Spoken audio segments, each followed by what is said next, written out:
ಅಮೃತ ಸಾರ ಗುರುಗಳ ಕರುಣದಿಂದ ಪನಿತು ಪೇಳುವೆ ಪರಮ ಭಗವದ್ಭಕ್ತರಿದನಾದರದಿ ಕೇಳುವುದು. ಕಡು ಕರುಣಿ ನೀನೆಂದರಿದು ಹೇರುಡಲು ನಮಿಸುವೆ ನಿನ್ನೆಡೆಗೆ ಬೆಂಬಿಡದೆ ಪಾಲಿಸು ಪರಮ ಕರುಣಾ ಸಿಂಧು ಎಂದೆಂದು. ನಡುವೆ ಬರುತ್ತೆಪ್ಪ ವಿಘ್ನವ ತಡೆದು ಭಗವನ್ನಾಮ ಕೀರ್ತನೆ ನುಡಿದು ನುಡಿಸೆನ್ನಿಂದ ಪ್ರತಿ ದಿವಸದಲ್ಲಿ ಮರೆಯದಲೇ. ಮಧ್ವನಾಮದಲ್ಲಿ ತುಂಗ ಕುಲುವರು ಗುರುವರನ ಹೃತ್ಕಮಲದೊಳು ನೆನೆಸಿ ಭಂಗವಿರದ ಸುಖವ ಸುಜನಕ್ಕೆಲ್ಲ ಹಿಂಗದೆ ಕೊಡುವ ಗುರು ಮಧ್ವಾಂತರ್ಯಾಮಿ ಶ್ರೀರಂಗ ವಿಠಲನೆಂದು ನೆರೆ ನಂಬಿರೋ. ಇಲ್ಲಿಯವರೆಗೂ ಶ್ರೀಪಾದರಾಜರು 28 ನುಡಿಗಳಲ್ಲಿ ಶ್ರೀ ಹನುಮಂತ ದೇವರ, ಭೀಮಸೇನರ, ಶ್ರೀಮನ್ ಮಧ್ವಾಚಾರ್ಯರ ವಿಸ್ತೃತ ಚರಿತ್ರೆಯನ್ನು ಸಂಕ್ಷಿಪ್ತವಾಗಿ ವಿವರಿಸಿದ್ದಾರೆ. ಅದನ್ನು ನಾನು ಯಥಾಮತಿ 102 ಸಂಚಿಕೆಗಳಲ್ಲಿ ವಿಸ್ತಾರವಾಗಿ ವಿವರಿಸಿದ್ದೇನೆ. ಹನುಮನ ಚರಿತ್ರೆಗೆ ನಾನು ಮಹಾಭಾರತ ತಾತ್ಪರ್ಯ ನಿರ್ಣಯದ 7ನೇ ಅಧ್ಯಾಯವನ್ನು, ಭೀಮನ ಚರಿತ್ರೆಯ ಸಂದರ್ಭದಲ್ಲಿ ಮಹಾಭಾರತ ತಾತ್ಪರ್ಯ ನಿರ್ಣಯದ 11ರಿಂದ 32ನೇ ಅಧ್ಯಾಯದವರೆಗಿನ ಭಾಗದಲ್ಲಿ ಎಲ್ಲೆಲ್ಲಿ ಭೀಮಸೇನ ದೇವರ ಮಹಿಮೆ ಬಂದಿದೆ ಅವೆಲ್ಲವನ್ನು ಸಂಗ್ರಹ ಮಾಡಲು ಪ್ರಯತ್ನಿಸಿದ್ದೇನೆ. ಅರ್ಜುನನ ರಥದ ಮೇಲೆ ಧ್ವಜದಲ್ಲಿರುವ ಹನುಮಂತನೇ ಕೃಷ್ಣನು ಉಪದೇಶ ಮಾಡಿದ ಮುಖ್ಯ ಶ್ರೋತೃ ಆದ್ದರಿಂದ ಅವನೇ ಮುಖ್ಯ ಶ್ರೋತೃ ಆಗಿದ್ದರು. ಆದ್ದರಿಂದಾಗಿ ಸಮಗ್ರ ಗೀತಾಸಾರವನ್ನು ಪ್ರವಚನ ಸಂಚಿಕೆಗಳಲ್ಲಿ ತೆಗೆದುಕೊಳ್ಳಲಾಯಿತು. ಇನ್ನು ಮಧ್ವಾಚಾರ್ಯರ ಚರಿತ್ರೆಗಳು ಸಕಲ ಸುಮಧ್ವ ವಿಜಯದ ಭಾವಾನುವಾಗಿದೆ.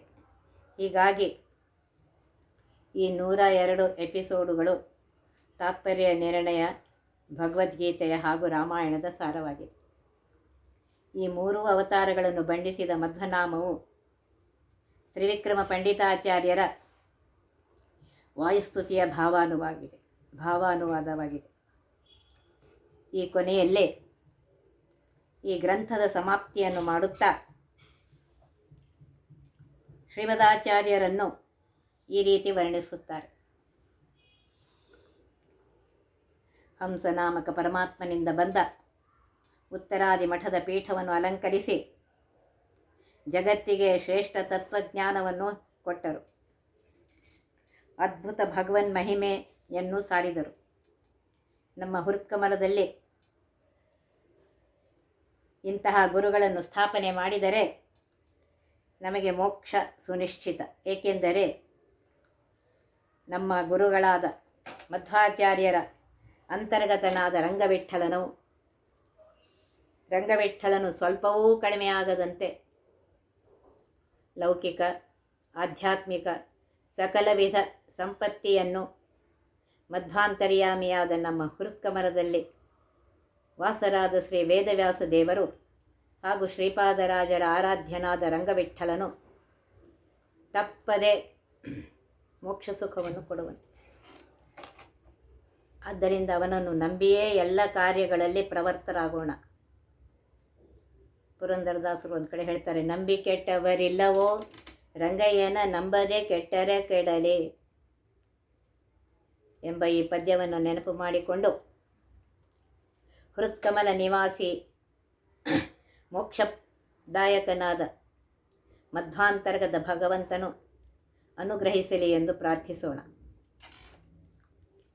ಈ ಮಧ್ವನಾಮವು ಅತ್ಯಂತ ಪವಿತ್ರವಾಗಿದೆ, ಅತ್ಯಂತ ಶ್ರೇಷ್ಠವಾಗಿದೆ, ನಮಗೆ ಲೌಕಿಕ ಸುಖವನ್ನೂ ಕೊಡುತ್ತದೆ. ಈ ಮಧ್ವನಾಮವನ್ನು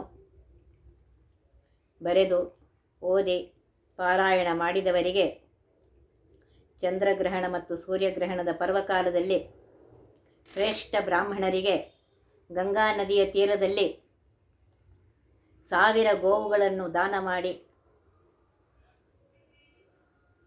ಗುರುವಾಂತರ್ಗತ ಭಾರತೀಯರಮಣ ಮುಖ್ಯ ಪ್ರಾಣಾಂತರ್ಗತ ಮುಕುಂದಾರ್ಪಣ ಎಂದು ಹೇಳಿದರೆ ಎಷ್ಟು ಪುಣ್ಯ ಬರಬೇಕೋ ಅಷ್ಟು ಪುಣ್ಯವನ್ನು ಈ ಮಧ್ವನಾಮವನ್ನು ಬರೆದು ಓದಿದವರಿಗೆ ಬರುವುದು. ಇದನ್ನು ಶ್ರೀಪಾದರಾಜರು ಈ ರೀತಿಯಾಗಿ ಹೇಳಿದ್ದಾರೆ. ಸೋಮ ಸೂರ್ಯೋಪರಾಗಾದಿ ಗೋಸಹಸ್ರಗಳ ಭೂಮಿ ದೇವರಿಗೆ ಸುರ ನದಿಯ ತಟದೆ ಶ್ರೀಮುಕುಂದಾರ್ಪಣವೆನುತ ಕೊಟ್ಟ ಫಲವಕ್ಕೂ ಈ ಮಧ್ವನಾಮ ಬರೆದೋದಿದವರಿಗೆ. ಮನುಷ್ಯನು ಜೀವನದಲ್ಲಿ ಒಳ್ಳೆಯ ಕುಲೋದ್ಧಾರಕ ಸಂತಾನವನ್ನು ಬಯಸುವುದು ಸ್ವಾಭಾವಿಕವಾಗಿದೆ. ಭೌತಿಕ ಮಕ್ಕಳು ಶ್ರಾದ್ದ ಮಾಡಿ ಪರಲೋಕದಲ್ಲಿ ಕಿಂಚಿತ್ ಸುಖವನ್ನು ಕೊಡಲು ಸಮರ್ಥರಾಗಿದ್ದಾರೆ. ಆದರೆ ಜ್ಞಾನ ಸಂತತಿಯು ನಮಗೆ ಆಧ್ಯಾತ್ಮಿಕ ಫಲವನ್ನು ಕೊಡುತ್ತದೆ. ಮಧ್ವನಾಮದಿಂದ ಲೌಕಿಕ ಜೀವನದಲ್ಲಿ ಒಳ್ಳೆಯ ಮಕ್ಕಳನ್ನು ಕೊಡುವುದರ ಜೊತೆಗೆ ಅಲೌಕಿಕವಾದ ಜ್ಞಾನವೆಂಬ ಸಂಪತ್ತಿಯನ್ನು ಕೊಡಲು ಸಮರ್ಥವಾಗಿದೆ. ಜೀವನದಲ್ಲಿ ಶತ್ರುಗಳು ನಮ್ಮ ಸಾಧನೆಯ ದಾರಿಯಲ್ಲಿ ವಿಘ್ನಕಾರಿಗಳಾಗಿರುತ್ತಾರೆ. ಆದರೆ ಮಧ್ವನಾಮವನ್ನು ಓದುವುದರಿಂದ ನಮ್ಮ ಶತ್ರುಗಳೆಲ್ಲರೂ ಪರಾಜಿತರಾಗಿ ವಿಶೇಷವಾಗಿ ನಮಗೆ ಜಯವನ್ನು ತಂದುಕೊಡುತ್ತದೆ. ನಾವು ದಿಗ್ವಿಜಯಗಳು ಆಗುತ್ತೇವೆ. ಮನುಷ್ಯನಿಗೆ ಅಪಮೃತ್ಯು ಸಾಧನೆಯ ದಾರಿಯಲ್ಲಿ ಬಹು ವಿಘ್ನಕಾರಿಯಾಗಿದೆ. ಆದರೆ ಈ ಮಧ್ವನಾಮವು ಈ ಅಪಮೃತ್ಯವನ್ನು ಪರಿಹರಿಸುತ್ತದೆ. ಏಕೆಂದರೆ ಸೂತ್ರನಾಮಕ ಪ್ರಾಣದೇವರ ಸ್ಮರಣೆಯಿಂದ ಅಪಮೃತ್ಯುವಲ್ಲದೆ ಸಂಸಾರದ ಸಂಗ್ರಾಮದಲ್ಲಿ ನಮಗೆ ನಿಜವಾಗಿಯೂ ವಿಜಯವು ಪ್ರಾಪ್ತವಾಗುತ್ತದೆ. ಇಂತಹ ಸೂತ್ರನಾಮಕ ಪ್ರಾಣದೇವರ ಮಹಿಮೆ ಮಧ್ವನಾಮದ ಆದಿಯಿಂದ ಕೊನೆಯವರೆಗೂ ಇದೆ. ಈ ಅರ್ಥವನ್ನು ಸೂಚಿಸುವ ಶ್ರೀಪಾದರಾಜರ ಪದ್ಯವು ಈ ರೀತಿಯಾಗಿದೆ.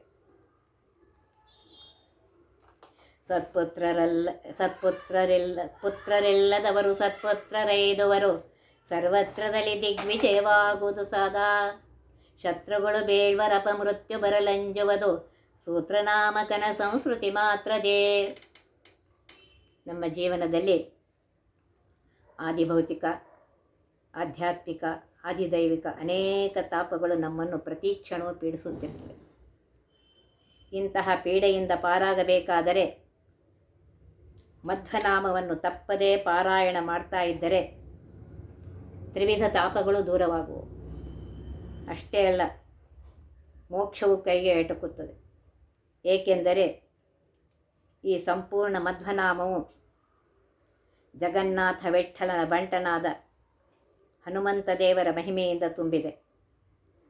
ತನ್ನ ಭಕ್ತರ ಮಹಿಮೆಯನ್ನು ಯಾರು ಹಾಡಿ ಹೊಗಳುವರು ಅಂಥವರಿಗೆ ಜಗನ್ನಾಥ ವಿಠ್ಠಲನು ತ್ರಿವಿಧ ತಾಪಗಳಿಂದಲೂ ಸಂಸಾರ ಸಮುದ್ರವೆಂಬ ಆಳವಾದ ಜಲಧಿಯಿಂದಲೂ ಸುಲಭವಾಗಿ ದಾಟುವಂತೆ ಮಾಡುತ್ತಾನೆ.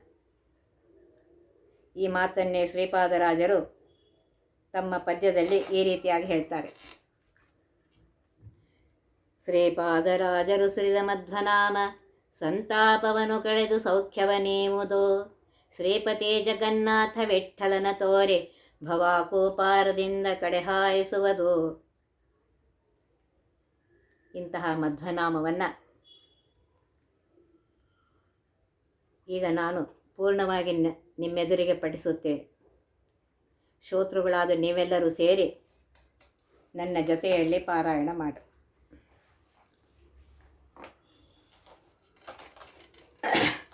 ಜಯ ಜಯ ಜಗತ್ರಾಣ ಜಗದೊಳಗೆ ಸೂತ್ರಾಣ ಅಖಿಲ ಗುಣ ಸದ್ಧಾಮ ಮಧ್ವನಾಮ.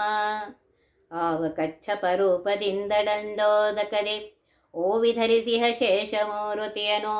ಆವನ ಬಳೆ ಪಿಡಿದು ಹರಿಯ ಸುರರೈದುವರು, ಆವಾಯು ನಮ್ಮ ಕುಲಗುರುರಾಯನು. ಆವಾತನು ದೇಹದಿರೆ ಹರಿಯುತ್ತಾ ನೆಲೆಸಿರುವ, ಆವಾತನು ತೊಲಗೆ ಹರಿಯುತ್ತಾ ತೊಲಗುವ. ಆವಾತನು ದೇಹದ ಒಳವರೆಗೆ ನಿಯಾಮಕನು, ಆವಾಯು ನಮ್ಮ ಕುಲಗುರುರಾಯನು. ಕರ್ಣಾಭಿಮಾನಿ ದಿವಿಜರು ದೇಹವನ್ನು ಬಿಡಲು, ಕುರುಡ ಕಿವಿಡನು ಮೂಕನೆಂದೆನಿಸುವ. ಪರಮ ಮುಖ್ಯ ಪ್ರಾಣ ತೊಲಗಲ ದೇಹವನ್ನು ಅರಿತು ಪೆಣನೆಂದು ಪೇಳ್ವರು ಬುಧ ಜನ. ಸುರರೊಳಗೆ ನರರೊಳಗೆ ಸರ್ವಭೂತಗಳೊಳಗೆ ಪರತರ ನೆನೆಸಿ ನೇಮದಿ ನೆಲೆಸಿಹ. ಹರಿಯನಲ್ಲದೆ ಬಗೆ ಅನ್ಯರನು ಲೋಕದೊಳು, ಗುರುಕುಲ ತಿಲಕ ಮುಖ್ಯ ಪವಮಾನನು. ಈಗ ಹನುಮಂತ ದೇವರ ವರ್ಣನೆ. ತ್ರೇತೆಯಲಿ ರಘುಪತಿಯ ಸೇವೆ ಮಾಡುವೆನೆಂದು ವಾತಸುತ ಹನುಮಂತನೆಂದೆನಿಸಿದ. ಪೂತಭಾವದಿ ತರಣಿ ಬಿಂಬಕ್ಕೆ ಲಂಘಿಸಿದ ಈತೆಗೆಣೆಯಾರು ಮೂಲೋಕದೊಳಗೆ. ತರಣಿಗಭಿಮುಖವಾಗಿ ಶಬ್ದಶಾಸ್ತ್ರವ ಪಠಿಸಿ ಉರವಣಿಸಿ ಹಿಂದೆ ಮುಂದಾಗಿ ನಡೆದ. ಪರಮ ಪವಮಾನ ಸುತ ಉದಯಾಸ್ತ ಶೈಲಗಳ ಭರದಿ ಐದಿದ ಈತಗೆ ಉಪಮೇಯ ಉಂಟೆ.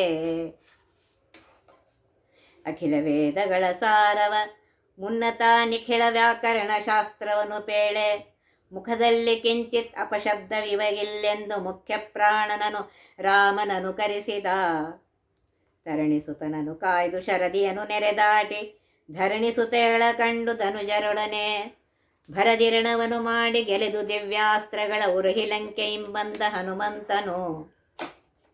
ಹರಿಗೆ ಚೂಡಾರತ್ನವೆತ್ತು ಹರಿಗಳ ಕೋಡಿ ಶರದಿಯನು ಕಟ್ಟಿ ಬಹುರಕ್ಕಸರನು ವರಸಿರಣದಲ್ಲೇ ದಶಶರನ ಹುಡಿಗೆಟ್ಟಿ ತಾಮೆರೆದ ಹನುಮಂತ ಬಲವಂತ ಧೀರ. ಉರಗ ಬಂಧಕ್ಕೆ ಸಿಲುಕಿ ಕಪಿವರರು ಮೈ ಮೆರೆಯ ತರಣಿ ಕುಲ ತಿಲಕನಾಗ್ನಿಯ ತಾಳಿತ. ಗಿರಿಸಹಿತ ಸಂಜೀವನವ ಕೆತ್ತಿ ತಂದೆತ್ತ ಸುರನರರೊಳು ಸರಿಯುಂಟೆ ಹನುಮಂತನಿಗೆ. ವಿಜಯ ರಘುಪತಿಯೊಲಿಸಿ ಧರಣಿಸುತೆಯಳನೀತ ಭಜಿಸಿ ಮೌಕ್ತಿಕದ ಹಾರವನು ಪಡೆದ. ಅಜಪದ ವಿರಾಮ ಕೊಡಬರಲು ಹನುಮಂತ ನಿಜ ಭಕುತಿಯನೆ ಬೇಡಿ ವರವ ಪಡೆದ. ಆ ಮಾರುತನೆ ಭೀಮನೆನಿಸಿ ದ್ವಾಪರ ಯುಗದಿ ಸೋಮಕುಲದಲ್ಲಿ ಜನಿಸೆ ಪಾರ್ಥರೊಡನೆ. ಭೀಮ ವಿಕ್ರಮ ರಕ್ಕಸರನು ಮುರಿದೆಕ್ಕಿದ ಆ ಮಹಿಮ ನಮ್ಮ ಕುಲಗುರುರಾಯನು. ಕರದಿಂದ ಶಿಶುಭಾವನಾದ ಭೀಮನ ಬಿಡಲು ಗಿರಿಯೊಡೆದು ಶತಶೃಂಗವೆಂದೆನಿಸಿತು. ಹರಿಗಳನ್ನು ಹರಿಗಳಿಂ ಕರಿಗಳನ್ನು ಕರಿಗಳಿಂ ಅರೆದ ವೀರನಿಗೆ ಸುರನರರು ಸರಿಯೇ. ಕುರಪಗರಳವ ನೆಕ್ಕೆ ನೆರೆಯುಂಡು ತೇಗುತಲಿ ಉರಗಗಳ ಮೇಲ್ಬಿಡಲು ಅವನೊರೆಸಿದ. ಅರಗಿನ ಮನೆಯಲ್ಲಿ ಉರಿಯ ನೆಕ್ಕಿತ ಧೀರ ಧರಿಸಿ ಜಾಹ್ನವಿಗೊಯ್ದ ತನ್ನನುಜರ. ಅಲ್ಲಿದ್ದ ಬಕಹಿಡಂಬಕರೆಂಬರಕ್ಕಸರ ನಿಲ್ಲದೊರೆಸಿದ ಲೋಕ ಕಂಟಕರನು. ಬಲ್ಲಿದಾಸುರರ ಗೆಲಿದು ದ್ರೌಪದಿಯ ಕರವಿಡೆದು ಎಲ್ಲ ಸುಜನರಿಗೆ ಹರುಷವಾ ಬೀರಿದ. ರಾಜಕುಲ ವಜ್ರ ನೆನೆಸಿದ ಮಾಘದನ ಸೇಳೆ ರಾಜಸೂಯ ಯಾಗವನು ಮಾಡಿಸಿದನು. ಆಜಿಯಲ್ಲಿ ಕೌರವರ ಬಲವ ಸವರುವೇನೆಂದು ಮೂರ್ಜಗವರಿಯ ಕಂಕಣ ಕಟ್ಟಿದ. ಮಾನನಿಧಿ ದ್ರೌಪದಿಯ ಮನದಿಂಗಿತವನರಿತು ದಾನವರ ಸವರಬೇಕೆಂದು ಬೇಗ. ಕಾನನ ಮಕ್ಪೊಕ್ಕು ಕಿರ್ಮಿರಾದಿಗಳ ತೆರೆದು ಮಾನಿನಿಗೆ ಸೌಗಂಧಿಕವನಿತ್ತ. ದುರುಳ ಕೀಚಕನು ದ್ರೌಪದಿ ದೇವಿ ಚೆಲ್ವಿಕೆಗೆ ಮರುಳಾಗಿ ಕರಕರೆಯ ಮಾಡಲವನ. ಗರಡಿ ಮನೆಯುಳು ಬರೆಸಿ ವರೆಸಿ ಅವನನುಜರ ಕುರಪ ನಟ್ಟಿದ ಮಲ್ಲ ಕುಲವ ಸದೆದ. ವೈರಿ ದುಶ್ಶಾಸನನ ತೊಡೆಯ ಮೇಲಡ್ಡಗೆಡಹಿ ವೀರನರಹರಿಯ ಲೀಲೆಯ ತೋರಿದ. ಕೌರವರ ಬಲಸವರಿ ವೈರಿಗಳ ನೆಗ್ಗೊತ್ತ ಓರಂತೆ ಕೌರವರನೆಲ್ಲ ತರೆದ. ಗುರುಸುತನು ಸಂಗರದಿ ನಾರಾಯಣಾಸ್ತ್ರ ಬಿಡೆ ಉರಮೆಣಸಿ ಬರಲು ಶಸ್ತ್ರವಾಬಿಸುಡದೆ. ಹರಿಯ ಕೃಪಾ ಪಡೆದಿದ್ದ ಭೀಮ ಹುಂಕಾರಗೈದು ಎರೆಗದಲೆ ದಿವ್ಯಾಸ್ತ್ರ ನೆರೆ ಅಟ್ಟಿದ. ನಾರಿರೋದನ ಕೇಳಿ ಮನಮರುಗಿ ಗುರುಸುತನ ಹಾರ್ಹಿಡಿದು ಶಿರೋರತ್ನ ಕಿತ್ತಿ ತೆಗೆದ. ನೀರೊಳಡಗಿದ್ದ ದುರ್ಯೋಧನನ ಹೊರಗೆಡಹಿ ಓರುದ್ವಯ ತನ್ನ ಗದೆಯಿಂದ ಮುರಿದ. ಚಂಡ ವಿಕ್ರಮನ ಗದೆಗೊಂಡು ರಣದೊಳಗೆ ಭೂಮಂಡಲದೊಳುದ್ಭವಿಸಿದ ಕಿಳಕಳರ. ಹೆಂಡು ಬಿಸುಟಿದವರು ಕೋದರನ ಪ್ರತಾಪವನ್ನು ಕಂಡು ನಿಲ್ಲವರಾರು ತ್ರಿಭುವನದೊಳು. ಇನ್ನು 3ನೇ ಅವತಾರವಾದ ಶ್ರೀಮನ್ ಮಧ್ವಾಚಾರ್ಯ ವರ್ಣನೆ ಬಂದಿದೆ. ದಾನವರು ಕಲಿಯುಗದೊಳವತರಿಸಿ ಸುಜನರಿಗೆ ವೇನನ ಕುಮತವ ಬೋಧಿಪುದನರಿತೋ. ಜ್ಞಾನಿತಾಪವಮಾನ ಭೂತೊಳದೊಳವತರಿಸಿ ಮಾನನಿಧಿ ಮಧ್ವಾಕ್ಯನೆಂದೆನಿಸಿದ. ಅರ್ಭಕತನವನೇಗಿ ಬದರಿಯಲಿ ಮಧ್ವಮುನಿ ನಿರ್ಭಯದಿ ಸಕಲ ಶಾಸ್ತ್ರಾರ್ಥ ಪಠಿಸೆ. ಊರ್ವೆಯೊಳು ಆಮ್ನಾಯದ ತತ್ವ ಮಾರ್ಗವನು ಸರ್ವ ಸುಜನರಿಗೆ ಅರುಹಿದ ಮೋದತಿ. ಸರ್ವೇಶ ಹರಿ ವಿಶ್ವವೆಲ್ಲವೂ ಪುಸಿಯೆಂಬ ದುರ್ವಾದಿಗಳ ಮತವ ನೆರೆ ಖಂಡಿಸೆ. ಸರ್ವೇಶ ಹರಿವಿಶ್ವ ಸತ್ಯವೆಂದರು ಹಿದ ಶರ್ವಾದಿ ಗೀರ್ವಾಣ ಸಂತತಿಯಲಿ. ಏಕವಿಂಶತಿ ಕುಭಾಷ್ಯಗಳ ಬೇರನು ತರಿದು ಶ್ರೀಕರಾಚಿತನು ನವೆ ಶಾಸ್ತ್ರ ರಚಿಸೆ. ಲೋಕತ್ರಯದೊಳಿದ್ದ ಸುರರು ಆಲಿಸುವಂತೆ ಆ ಕಮಲನಾಭಯತಿ ನಿಕರ ಕೊರೆದ. ಬದರಿಕಾಶ್ರಮಕ್ಕೆ ಪುನರಪಿ ಪೋಗೆ ವ್ಯಾಸಮುನಿಪದ ಕೆರೆಗೆ ಸಕಲ ವೇದಾರ್ಥಗಳನ್ನು ಪದುಮನಾಭನ ಮುಖದಿ ತಿಳಿದು ಬ್ರಹ್ಮತ್ವ ವೈದ್ಯದ ಮಧ್ವಮುನಿರಾಯ ಅಭಿನಮಿಪೆನು. ಜಯ ಜಯತು ದುರ್ವಾದಿ ಮತ ತಿಮಿರ ಮಾರ್ತಾಂಡ, ಜಯ ಜಯತು ವಾದಿ ಗಜ ಪಂಚಾನನ, ಜಯ ಜಯತು ಚಾರ್ವಾಕ ಗರ್ವ ಪರ್ವತ ಕುಲಿಶ, ಜಯ ಜಯತು ಜಗನ್ನಾಥ ಮಧ್ವನಾಥ. ತುಂಗ ಕುಲು ಗುರುವರನ ಹುರ್ಕಮಲದೊಳು ನೆಲೆಸೆ ಭಂಗವಿರದ ಸುಖವ ಸುಜನಕ್ಕೆಲ್ಲ. ಹಿಂಗದೆ ಕೊಡುವ ಗುರು ಮಧ್ವಾಂತರ್ಯಾಮಿ ಶ್ರೀರಂಗ ವಿಠ್ಠಲನೆಂದು ನೆರೆ ನಂಬಿರೋ. ಸೋಮ ಸೂರ್ಯೋಪರಾಗಾದಿ ಗೋ ಸಹಸ್ರಗಳ ಭೂಮಿ ದೇವರಿಗೆ ಸುರ ನದಿಯ ತಟದೆ ಶ್ರೀ ಮುಕುಂದಾರ್ಪಣವೆನುತ ಕೊಟ್ಟ ಫಲವಕ್ಕೂ ಏ ಮಧ್ವನಾಮ ಬರೆದೋದಿದವರಿಗೆ. ಪುತ್ರರೆಲ್ಲದವರು ಸತ್ಪುತ್ರರೈದುವರು, ಸರ್ವತ್ರದಲ್ಲಿ ದಿಗ್ವಿಜಯವಾಹುದು ಸದಾ. ಶತ್ರುಗಳು ಬೀಳ್ವರ ಅಪಮೃತ್ಯು ಬರಲಂಜುವುದು, ಸೂತ್ರನಾಮಕನ ಸಂಸ್ಕೃತಿ ಮಾತ್ರದೇ. ಶ್ರೀಪಾದರಾಜರು ಸುರಿದ ಮಧ್ವನಾಮ ಸಂತಾಪವನ್ನು ಕಳೆದು ಸೌಖ್ಯವಾನೇವುದು. ಶ್ರೀಪತಿ ಜಗನ್ನಾಥ ವಿಠ್ಠಲನ ತೋರಿ ಭವಕೂಪಾರದಿಂದ ಕಡೆಹಾಯಿಸುವುದು. ಜಯ ಜಯ ಜಗತ್ರಾಣ ಜಗದೊಳಗೆ ಸೂತ್ರಾಣ, ಅಖಿಲ ಗುಣ ಸದ್ಧಾಮ ಮಧ್ವನಾಮ. ನೋಡಿ, ಈ ರೀತಿಯಾಗಿ ಮೂರೂ ವಾಯುದೇವರ ಮೂರೂ ಅವತಾರಗಳ ವರ್ಣನೆಯನ್ನು ನಮಗೆ ತಿಳಿಸಿಕೊಟ್ಟಿದ್ದಾರೆ. ಅಂತಹ ಗುರುಗಳಂತರ್ಗತ ಭಾರತೀಯ ರಮಣ ಮುಖ್ಯ ಪ್ರಾಣ ಅಂತರ್ಗತ ಪರಮಾತ್ಮ ನಮಗೆ ಇವು ಯಾವಾಗಲೂ ಪಾರಾಯಣ ಮಾಡುವಂತೆ ಮಾಡದೆ, ಅದರ ಅರ್ಥವನ್ನು ತಿಳಿದುಕೊಳ್ಳಂತೆ ಮಾಡಲಿ, ಯಾವಾಗಲೂ ನಮ್ಮ ಸ್ಮರಣೆಯಲ್ಲಿ ಇರಲಿ ಅಂಥೇಳಿ ಬೇಡುತ್ತಾ ಈ ಮಧ್ವನಾಮವನ್ನು ಮುಗಿಸ್ತಾ ಇದ್ದೇನೆ. ಶ್ರೀಕೃಷ್ಣ ಅರ್ಪಣಮಸ್ತು. ಒತ್ತಿ ಬಹ ವಿಘ್ನಗಳ ಕಳೆದಪ ಮೃತ್ಯುವಿಗೆ ಮರೆ ಮಾಡಿ ಕಾಲನ ದೂತರಿಗೆ ಭೀಕರವ ಪುಟ್ಟಿಸಿ ಸಕಲ ಸಿದ್ಧಿಗಳ ಒತ್ತಿಗೊಳ್ಳಿಸಿ ಮನರು ಹೇಕ್ಷಣ ನೃತ್ಯ ಮಾಡುವರವರ ಮನೆಯೊಳು ನಿತ್ಯ ಮಂಗಳ ಹರಿಕಥಾಮೃತ ಸಾರ ಪಠಿಸುವರ.